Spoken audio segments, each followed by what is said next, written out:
Bismillahirrahmanirrahim. Assalamualaikum warahmatullahi wabarakatuh. Innal hamdalillah nahmadu wa nasta'inu wa nastaghfiruh wa na'udzu billahi min syururi anfusina min sayyiati a'malina.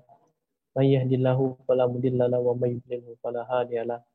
Asyhadu an la ilaha illallah wahdahu la syarika lahu wa asyhadu anna Muhammadan abduhu wa rasuluhu la nabiyya ba'da. Qala Allah ta'ala fil kitabil karim a'udzu billahi minasyaitonir rajim. Bismillahirrahmanirrahim. Ya ayyuhallazina amanu la ta'kulu amwalakum bainakum bil batil illa an takuna tijarah antara diminkum wa la taqtulu anfusakum bikum rahimah. Alhamdulillah segala puji bagi Allah pada hari ini, hari Jumat 23 Oktober 2020, oleh Allah Subhanahu wa taala kesehatan jasmani dan rohani. Mudah-mudahan kita senantiasa bersyukur atas nikmat Allah Subhanahu wa taala ini. Salam mari kita curahkan kepada uswatun hasanah kita Nabiullah Muhammad sallallahu alaihi wasallam, berikut kepada keluarga, para sahabat dan para pengikut yang setia hingga akhir zaman.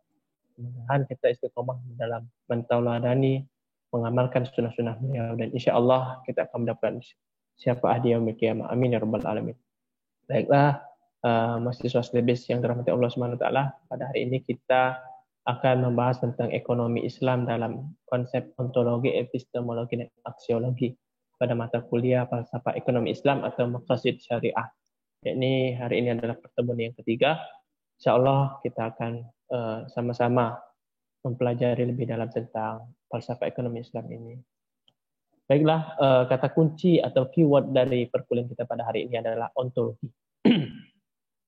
Kata kunci dari ontologi ini adalah apa? Dan nantinya kita akan mendapati tentang hakikat ada. Nanti kita akan contohkan kenapa harus dalam konteks apa dan hakikat ada. Yang kedua, epistemologi, bagaimana caranya. Dan kemudian berkenaan tentang pengetahuan. Dan yang ketiga adalah aksiologi, tentang manfaatnya seperti apa dan nilai-nilai yang terkandung di dalamnya. Sebelum kita masuk kepada keseluruhan, tentu kita harus sama-sama mengukur bagaimana caranya melihat parameter ilmu. Eksistensi material sebuah ilmu secara sederhana dapat dipahami dari 3 pendekatan. Nah, di pendekatan yang pertama yang sudah saya sampaikan adalah tentang ontologis, epistemologis, dan juga aksiologis. Sebuah disiplin ilmu atau dalam rangka mendapatkan sebuah bangunan ilmu pengetahuan atau body of knowledge yang memiliki kemapanan dan fondasi yang kuat, maka perlu dibangun dan diperkuat oleh 3 komponen yang penyangga eksistensi ilmu tadi, yakni ontologi, epistemologi, dan yang terakhir adalah aksiologi. Kita akan membahas tentang ontologi. Jadi ontologi ini komponen pertama dari si filsafat ilmu.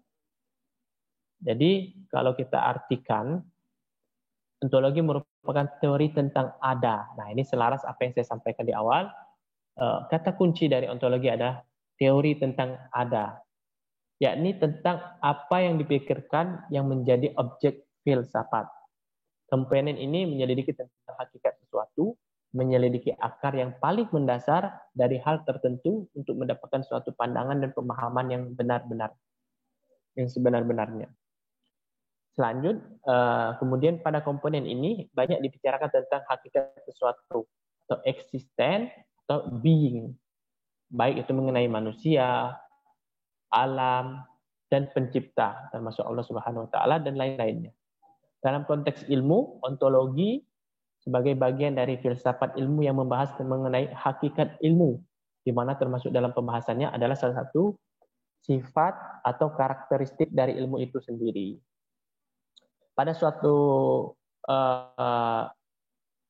manusia, pada saat manusia didaulat sebagai agent of economic. Nah, ini akan selaras dengan mata kuliah kita, falsafah ekonomi syariah atau maqasid syariah. Ini langsung ke tujuan mengkerucut tentang ekonomi, filsafat ilmu dalam ekonomi. Pada saat manusia didaulat sebagai agent of economic, di mana Allah Subhanahu wa taala sebagai pencipta. Kemudian manusia dihadapkan pada alam manusia, alam semesta maksud saya, untuk dimanfaatkan dengan baik.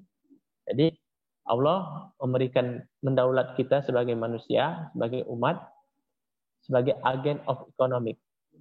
Agen ekonomi, kemudian Allah Subhanahu wa taala menghadapkan kita tentang alam semesta yang dapat dimanfaatkan sedemikian rupa. Maka terlebih dahulu harus ada kondisi sadar siapa diri kita. Aware of self. Siapa yang menciptakan kita dan kemana kita berada setelah mati dan di mana kita berada. Aware of nature. Nah ini siklus dari agen of economic. Yang pertama aware of self, who's the creator, siapa pencipta kita. After that, ketika meninggal, apa yang kita bawa, dan aware of nature, tentang lingkungan. Selanjutnya, tentang kajian pada ranah ini menjadi penentu hendak dibentuk seperti apakah ilmu yang akan dibangun ini. Jadi, kalaupun kita mengusung konsep ekonomi, khususnya ekonomi Islam ini, seperti apa itu ilmu yang akan dibangun. Yang kedua adalah bagaimana arah dan tujuan.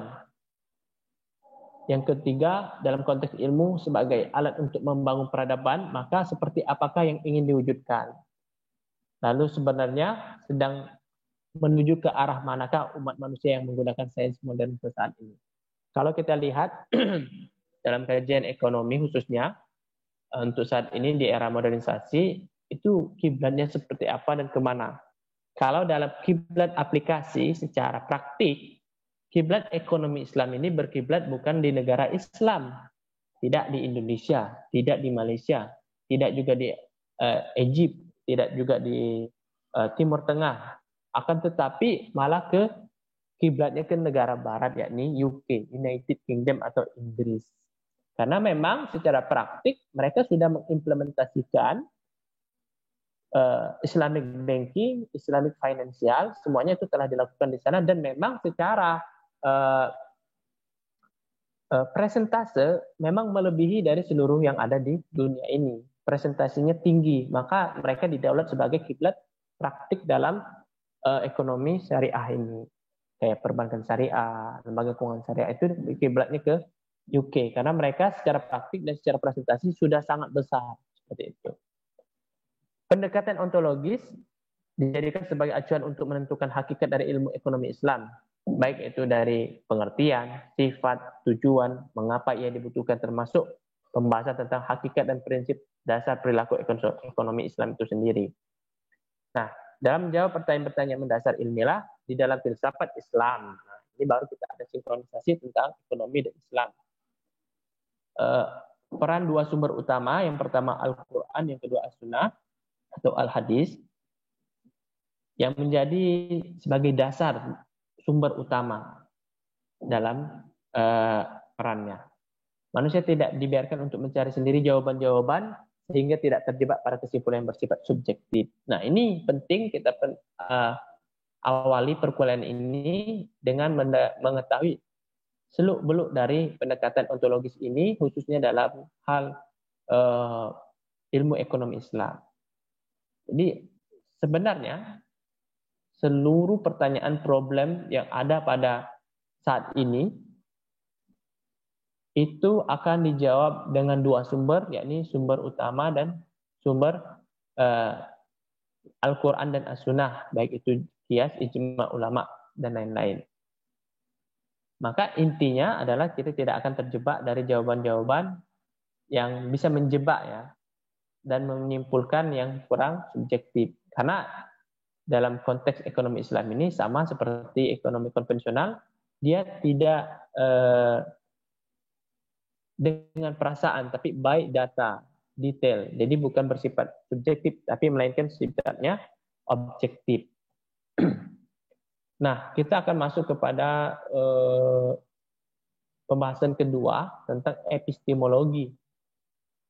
Nah, adapun objek formal epistemologi ini, yang pertama, sumber pengetahuan atau source of knowledge. Nah, kenapa di awal saya bilang tadi kata kunci dari epistemologi ini adalah pengetahuan. Ini sumber pengetahuan, seperti pertanyaan apakah sumber-sumber pengetahuan itu, dari manakah pengetahuan yang benar itu datang, dan bagaimana kita mengetahuinya.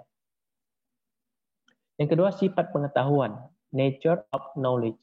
Seperti pertanyaan, apakah sifat dasar pengetahuan itu? Apakah ada di dunia yang benar-benar di luar pikiran kita? Kalau dalam kita bilangnya, kalau dari keimanan Muslim itu termasuk yang gaib. Apakah ada di dunia atau untuk hanya sekedar keyakinan saja? Yang ketiga, sifat pengetahuan atau nature of knowledge, seperti pertanyaan, apakah sifat dasar pengetahuan itu? Apakah ada dunia yang benar-benar di luar pikiran kita? Hampir sama. Kita akan lanjutkan. Epistemologi dalam ekonomi Islam berarti berbicara tentang sumber ilmu ekonomi Islam. Sumber ilmu ekonomi Islam. Dan metodologinya.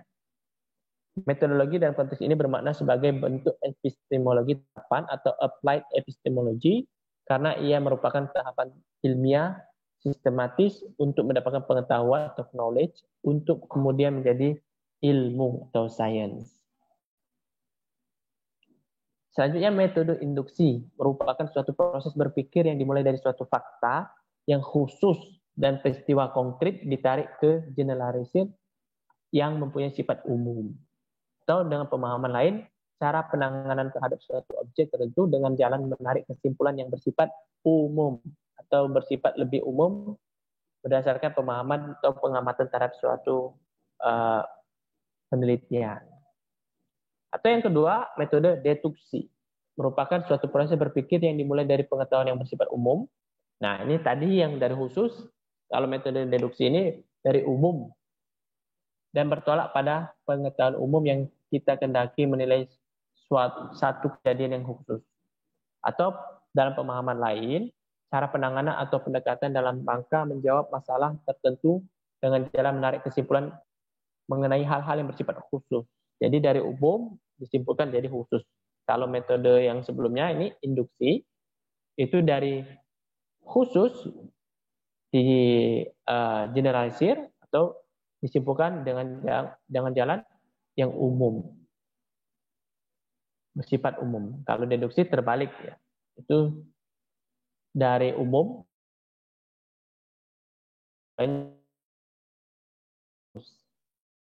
dalam tradisi yang bersifat khusus oleh para mujtahid, fuqaha dalam al-fikih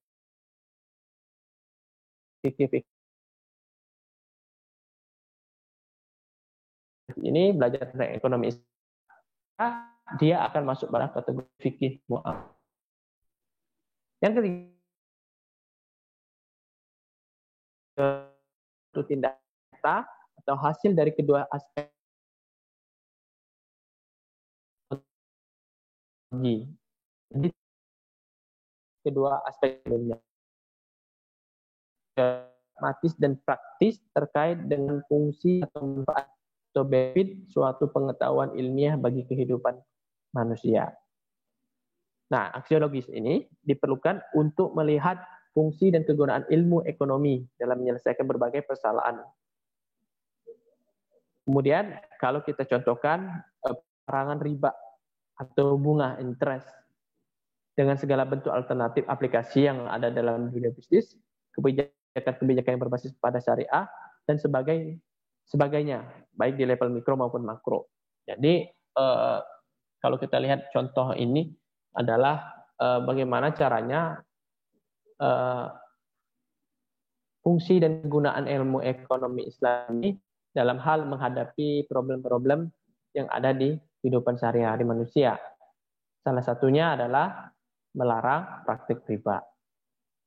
Suatu filsafat, nah ini kalau kita sudah belajar 3 aspek ilmu pengetahuan tadi, ilmu filsafat tadi, 3-tiganya sudah kita kuasai, maka masuklah pada kategori falsafah yang paripurna. Yakni suatu filsafat yang kuat, yang merupakan filsafat yang lengkap mencakup suatu padanan hidup atau ajaran tentang nilai-nilai, makna-makna, dan tujuan-tujuan dari hidup. Dalam konteks ini bisa disebutkan bahwa filsafat ekonomi Islam merupakan filsafat yang kuat karena dibangun dari nilai Islam sebagai sebuah sistem kehidupan yang paripurna, the comprehensive way of life. Lanjut, dalam konteks filsafat ekonomi Islam, kajian-kajian filsafat ontologi, epistemologi, dan aksiologi tidak dapat dipisahkan dari rujukan utama Al-Quran, Al-Hadis.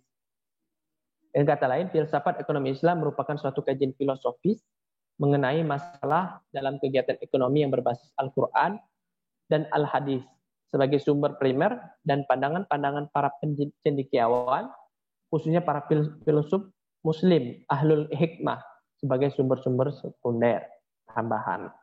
Yang pertama, Al-Quran. Yang kedua, As-Sunnah. Kemudian sumber-sumber primer itu merupakan sumber primer. Yang kedua adalah pandangan-pandangan para cendekiawan, ulama, filsuf Muslim, dan juga sumber-sumber, ini yang termasuk kategori sumber sekundernya, tambahannya. Ini secara keseluruhan tentang pembahasan kita hari ini, baik itu dari yang sudah saya sampaikan di awal tentang ontologi, epistemologi, dan aksiologi. Ini sebagai bangunan awal kita dalam menjajaki perkuliahan kita tentang falsafah ekonomi Islam.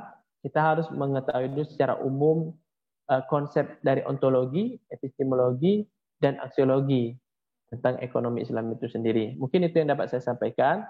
Lebih kurang saya mohon maaf. Pada Allah saya menampung. Saya tutup. Assalamualaikum warahmatullahi taala wabarakatuh.